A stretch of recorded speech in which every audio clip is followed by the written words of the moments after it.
watu wa Mungu. Mungu anatupenda, Mungu anatujali na Mungu anatuwazia mema. Na makusudi ya Mungu katika maisha yetu ni ili sisi tubarikiwe, tuweze kusonga mbele katika kumtumikia Mungu. Yamkini unapita katika changamoto mbalimbali, katika maumivu, katika mateso. Amini kupitia hayo yote unayopitia ziko baraka ambazo Mungu amekuahidia, ambazo mwanadamu hawezi kuzitoa, ni Mungu peke yake.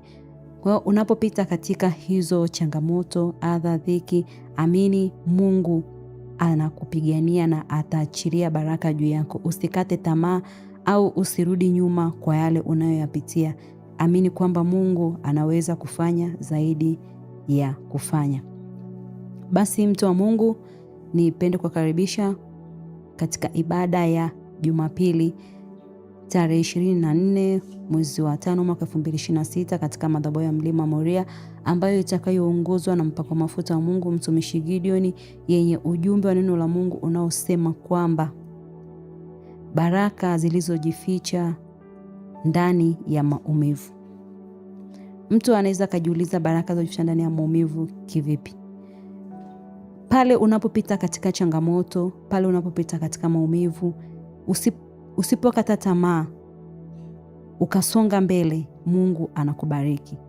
Moja kwa moja utingie katika kile kitabu cha Ayubu, ule mlango wa 42, ule mstari wa 13 mpaka wa 14. Pale tunaona baada ya Ayubu kupita katika misukosuko mbalimbali, baada ya Ayubu watoto wake kufa, mifugo, mali kudhihakiwa, bado Ayubu hakukata tamaa. Aliamini kwamba Mungu anaweza kufanya zaidi ya kufanya.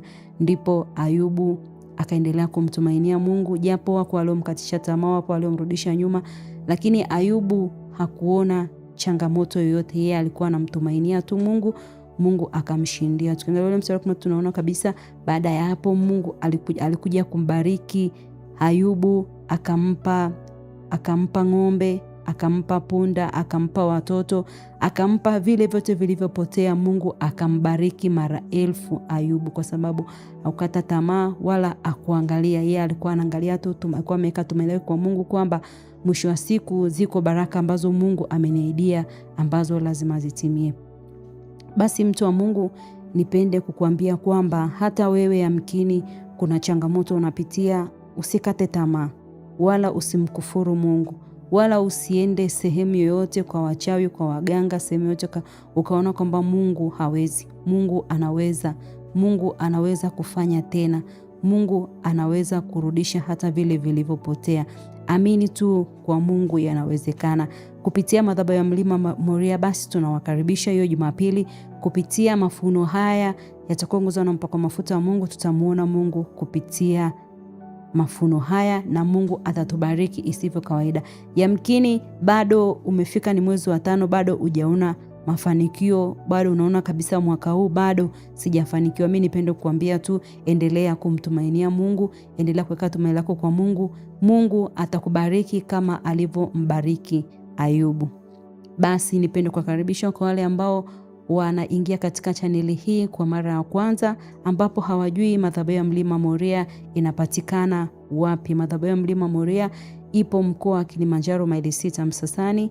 Kwa hiyo unayetokea Moshi mjini, unayetokea Boma, utashuka kituo cha mashine, utaona bango lililoandikwa Mlima Moria Ministry na siku za huduma. Moja kwa moja litakuelekeza mahali huduma ilipo, sio mbali sana na barabarani. Na wewe unayetokea basi maeneo hayo ya pande za Arusha, utashuka pia kituo cha mashine, utaona bango linalokuelekeza mahali huduma ilipo, sio mbali sana na barabarani. Pia tunapenda kukaribisha pia kwenye ibada za wiki za Morning Glory kuanzia Jumatatu mpaka Jumapili, kuanzia saa 12:30 mpaka saa 1:30. Pia katikati ya wiki saa 8 kamili mpaka saa 11 kamili Ijumaa na Jumatano, bila kusahau ibada ya Jumapili ambapo ni saa 6 kamili mpaka saa 10:30. Tunawakaribisha nyote watu wa Mungu. Njoo tuone jinsi Mungu wa Ibrahimu na Isaka na Yakobo anavyotenda kupitia madhabahu ya Mlima Moria, jinsi watu wanafunguliwa, jinsi watu wanapokea, jinsi watu wanaponywa, na sisi tuje tuone Mungu anavyotenda.